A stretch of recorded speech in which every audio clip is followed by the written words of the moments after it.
Allez, bonjour à tous, j'espère que vous allez bien. Aujourd'hui, on va faire une analyse complète sur Chainlink. On continue la série sur tout simplement si on a un nouvel ATH, si on a une altcoin season, un gros bull run, quels sont des targets réalistes, et je précise bien ce mot réaliste, sur aujourd'hui, du coup, on verra Chainlink. Donc voilà, une grosse partie technique, analyse technique sur du long terme. On regardera également sur du moyen terme si on a des opportunités, et on reparlera également du fondamental de Chainlink. Avant de continuer la vidéo, n'hésite pas à rejoindre le Discord, tu y retrouveras une communauté motivée et passionnée, tout comme toi, du trading, du monde de l'investissement et des crypto-monnaies. Rien de mieux que de s'entraider et échanger pour progresser. Je te partage également de manière gratuite chaque jour des conseils à appliquer immédiatement pour améliorer tes résultats. Donc n'hésite pas à nous rejoindre, le lien est en description. Alors Chainlink, c'est quoi? Ça va être un réseau d'oracles décentralisé. Alors c'est bien plus que ça. En plus, on a récemment le CCIP qui est toujours en cours de développement pour le Cross-Chain Interoperability Protocol qui permet l'interopérabilité au sein des différents réseaux. Mais Chainlink, ce qu'il faut retenir, c'est un réseau d'oracles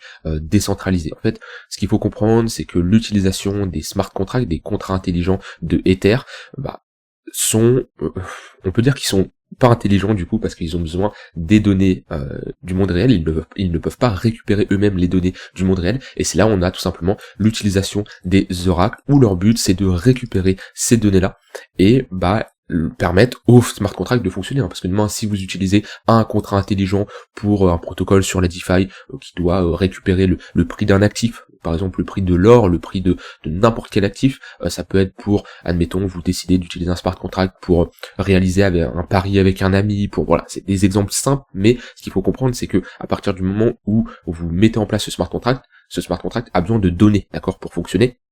Si on l'utilise, comme j'ai dit, pour le protocole d'un défi, on a besoin du prix de la crypto. Si demain on utilise ça pour des capteurs météorologiques, on va besoin avoir des infos. Si on l'utilise pour, on a besoin par exemple, je sais pas moi, de la date, de l'heure, d'une unité de temps. Ça peut être des données d'un résultat, d'un match de foot. Bref, le but des oracles, c'est récupérer des données du monde réel et les transcrire dans le monde de la blockchain. Ok. Et Chainlink, c'est l'un des piliers. Il n'y a pas énormément de concurrents. Sans Chainlink, le monde de la DeFi serait totalement différent. Donc voilà, globalement, Chainlink est indispensable au fonctionnement, selon moi, de l'écosystème crypto de la DeFi. Et sans Chainlink, Ether aurait clairement du mal à fonctionner. Enfin, pourrait fonctionner, mais via d'autres systèmes, puisque, comme je dis, il n'y a pas énormément de concurrence sur Chainlink. On a TRB, on a Band Protocol, tac.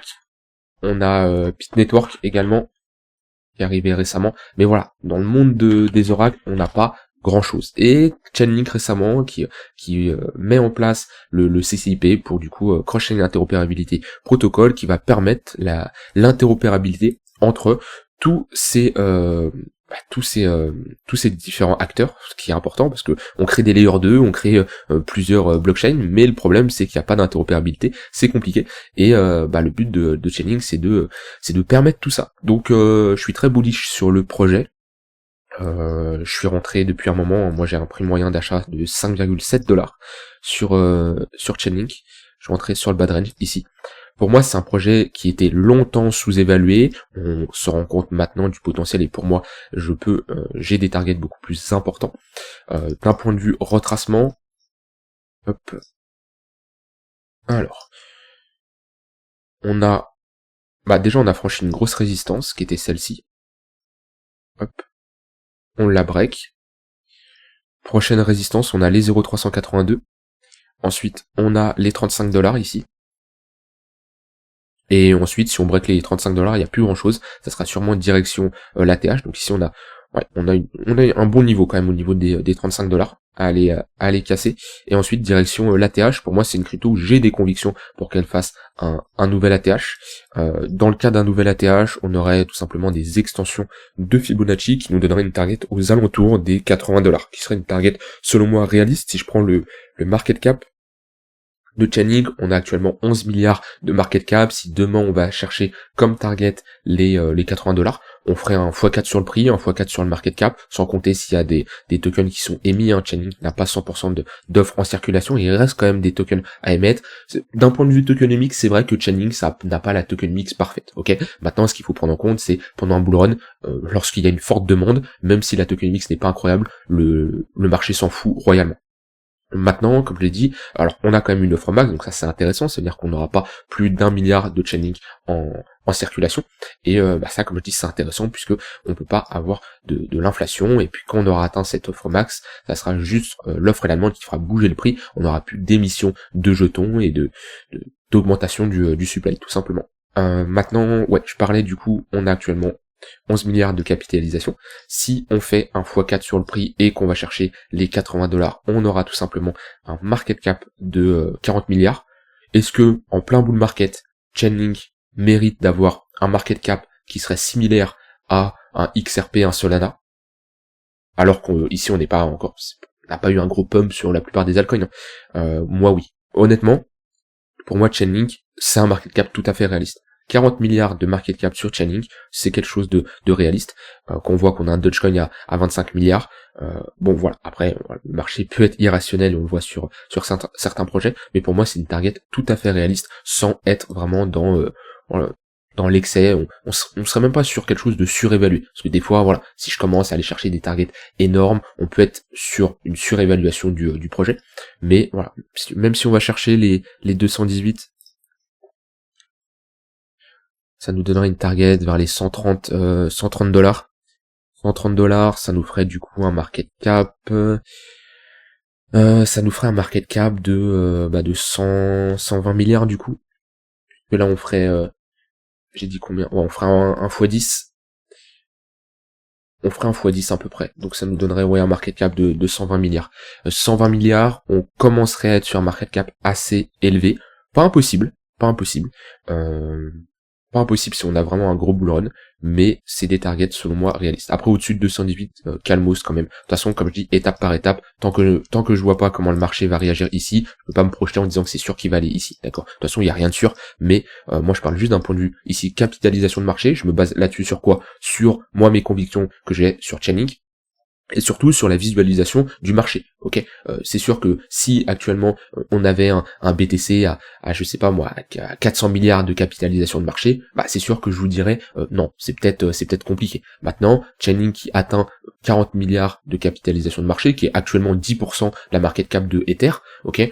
Alors que, comme je dis, si on atteint les 40 milliards sur Chainlink, le marché global, l'écosystème global, la capitalisation totale va augmenter, d'accord. Donc voilà, admettons qu'on a un Solana à 90, 100 milliards de market cap, oui pour moi, Chainlink, avoir 40 milliards, c'est quelque chose de réaliste. Donc une target qui me surprendrait pas qu'on pourrait atteindre, c'est les 80 $. En tout cas, moi j'ai des convictions sur Chainlink pour faire un nouvel ATH. Dans tous les cas, je suis rentré sur les 5,7 $. On n'est pas dans une zone où je chercherai à rentrer moi personnellement ici, bien que on est peut-être toujours dans notre zone de rechargement. Non, on en est sorti. Ouais, on est pile au-dessus. En général, dites-vous, quand on sort de cette zone de rechargement, c'est plus une zone idéale pour rentrer en position, et même, généralement, on prend cette zone-là pour le BTC ou pour Ether, mais pour la plupart des altcoins, c'est les 0,886 qu'il faut surveiller, et voilà, on était parfaitement en train de poser un bottom dessus. Donc voilà, cette zone d'accumulation était parfaite. Maintenant, moi j'aurais du mal à rentrer ici. Dans tous les cas, je suis bien rentré, ça représente à peu près 4-5% que j'ai alloué de mon portefeuille investissement en crypto sur Chainlink, et pour le moment j'ai pas pris de profit et je n'ai pas prévu de prendre des profits à minima avant de faire un nouvel ATH, parce que comme je dis, j'ai de fortes convictions sur Chainlink. Après, c'est pas stupide. Si je vois que on a un BTC qui va chercher par exemple les 120 000 $, on a un Chainlink qui est ici, qui commence à buter, j'ai ici des signaux de retournement, j'ai BTC qui me propose des signaux de retournement, je vais prendre mes profits, d'accord. C'est bien, je vous dis souvent d'avoir un plan, d'avoir une stratégie de prise de profit, mais il faut pas non plus être stupide, dans le sens où si, avant d'aller chercher cette target, on a vraiment des signaux alarmants, d'accord, qui vous montrent comme quoi que le marché est en surchauffe, où je sécuriserai bien sûr une partie, je vais pas 100% tout vendre, mais voilà, ça sera ma manière de fonctionner. Mais voilà, j'ai des convictions beaucoup plus importantes sur Chainlink, et comme je dis, quand on a comme ça, on accumule une crypto pendant 2 ans, c'est pas pour prendre des profits, des courts traces au niveau des 0,382 ou autres, d'accord. Non, c'est pour aller chercher des targets à minima les 35 $. On est sur du long terme, Quand je dis, ça se trouve, pour aller chercher les 118, ça se trouve, on va faire quelque chose comme ça, on va retracer, j'en ai aucune idée. Mais pour moi, sa juste valeur, Chainlink comparer aux autres projets, et je compare toujours aux autres projets, c'est important d'avoir cette visualisation, de comparer aux autres projets. Pour moi, Chainlink, comparé à des Avalanche, comparé à des Shiba, des Dodge, même des ADA, même des XRP, même des BNB, pour moi, Chainlink a un plus gros potentiel que ces projets-là. D'accord? Je vous l'ai souvent dit, mais dans le top 20 là, il y a beaucoup de projets qui sont, à mon sens, surévalués et qui ne méritent pas leur place. Après, voilà, le marché est rationnel. Quand on voit des Shiba qui fait des x3 en 7 jours, c'est comme ça. C'est comme ça. Maintenant, il y a différentes façons de raisonner. Il y a investir sur des projets qui ont de la valeur, investir sur des projets où il y a du flux, il y a des acheteurs et il y a un marché qui est rationnel. L'un n'empêche pas l'autre. Ok, ça c'est à vous de voir en fonction de vos convictions et comment vous voulez rentrer. Mais des gens qui sont sur Dogecoin, et je connais des gens qui sont sur Dogecoin et qui me disent, bah voilà, d'un point de vue fonda, c'est royalement de la merde, mais ce projet-là, il peut clairement nous surprendre, il nous a déjà surpris et on peut voir que pendant des phases d'euphorie, il peut performer. C'est une raison valable pour rentrer en position, même si c'est pas une crypto que je possède. Je comprends totalement ce genre de raisonnement. Voilà, ça c'est pour Chainlink d'un point de vue long terme. On a vu du coup les targets, mais voilà, comme j'ai dit, 80-82 $. Une target tout à fait réaliste. Maintenant, d'un point de vue moyen terme, pour de la suivi de tendance, bah on a des moyennes mobiles qui sont orientées à la hausse. On est rentré d'un range sur on est sorti d'un range sur du long terme. Donc après une phase d'accumulation comme ça, c'est normal qu'on ait une phase de tendance haussière, d'accord, avec une impulsion haussière. On rentre dans une phase ici de consolidation, une phase de range pressé par une tendance haussière, plus de chances de casser par le haut. On casse ce niveau-là par le haut, on fait un pullback sur le précédent range, et là, on rentre à nouveau potentiellement dans un range. En tout cas, on a eu un break, une réintégration. Ça nous montre qu'on a peut-être un essoufflement au niveau des acheteurs. Petite surchauffe, ouais, on a une petite divergence baissière ici. Okay. Si on retrouve un momentum bullish, on peut consolider dans ce range-là, faire la même chose ici, hein. C'est-à-dire que rentrer dans une phase de latéralisation, retrouver un momentum positif et break le range tout simplement, on pourrait ici faire la même chose. Donc voilà, c'est normal dans des tendances weekly et monthly qu'en daily on a des retracements, on a des phases de consolidation. C'est des projets avec une market cap assez forte, on peut pas du jour au lendemain faire un x5, x10 comme certaines cryptos. Ok, c'est clairement pas possible. Maintenant, pour de la continuation de tendance, déjà je ne chercherai pas à short le marché. Actuellement, en swing, short le marché, c'est impossible. On a tout qui est haussier, on a BTC qui ici vient juste de faire un nouvel ATH à quelques dollars près. On a aucun signal de retournement, même si on a quand même on voit que on a quelques nouveaux entrants, on a un marché qui est euphorie, on le voit au niveau de l'open interest, des spreads, etc., que ça bouge pas mal. Ok, on le voit sur le funding, on le voit ici sur l'open interest. Voilà, on voit que on sent qu'il y a du monde, ok, il y a de l'euphorie, il y a pas mal de personnes qui rentrent en levier, ça c'est l'open interest sur toutes les cryptos, altcoin, BTC compris, et on voit que c'est pas mal rentré sur les derniers jours, donc plus il y a de positions ouvertes, plus on peut s'attendre à une grosse cascade de liquidation. Maintenant, quelqu'un qui est investisseur long terme, un moins 20, moins 30%, ça ne doit pas l'affecter. Vraiment différencier le trading et l'investissement. Mais si demain, sur le marché, on crache et on fait par exemple un moins 20, moins 30%, okay, même 50%, ça ne doit pas remettre en cause vos convictions sur un projet. Ça, c'est vraiment important et vous devez l'accepter. Quand vous rentrez sur un projet, sur une conviction, enfin, une échelle de temps de 6 mois, 1 an, voire plus, vous devez accepter de potentiellement vous prendre un moins 50%. Ok, ça c'est vraiment important.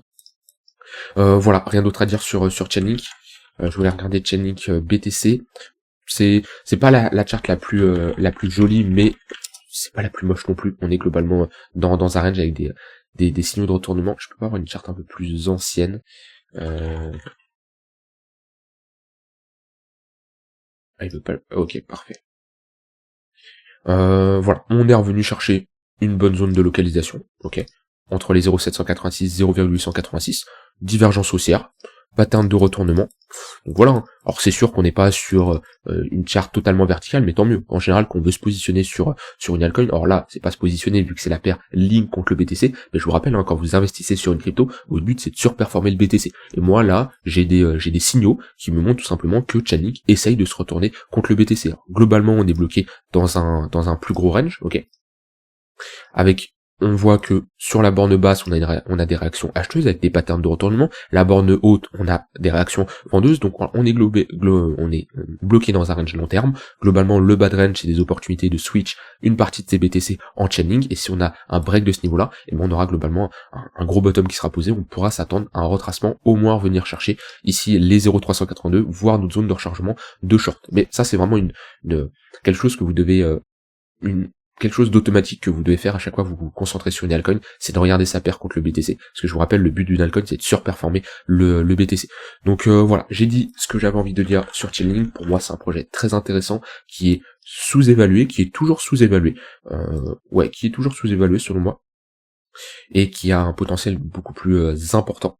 Et comme je l'ai dit, target tout à fait réaliste, les $80 au niveau des 1,118 de Fibonacci. Dans tous les cas, prenez des profits sur la montée, soyez pas aveuglés par un seul niveau. Le but c'est pas de rentrer et de vous dire ok bah moi je sors à 100% sur les $80. Non, on a vu des targets tout à fait réalistes pour prendre des profits sur la montée. Comme je dis, ne soyez pas aveuglés, c'est la pire manière de se faire avoir par le marché. Voilà, je vous souhaite une très bonne fin de journée, on se retrouve demain pour une prochaine vidéo. Bye bye.